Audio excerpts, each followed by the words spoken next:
Aquí. Las luces estas se prenden, todo. Tengo que ponerme el espejuelo. Ya Patricia lo probó todo. Ahí está.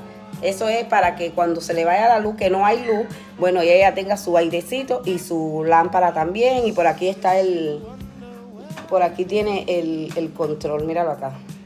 Aquí se pone el control, se carga, ella lo deja cargando para cuando no tenga la luz y las horas de la luz que están acá. Cuántas horas lo va a tener, así que le va a estar súper bien. Y echa bastante aire, está súper bueno. Entonces se va a llevar.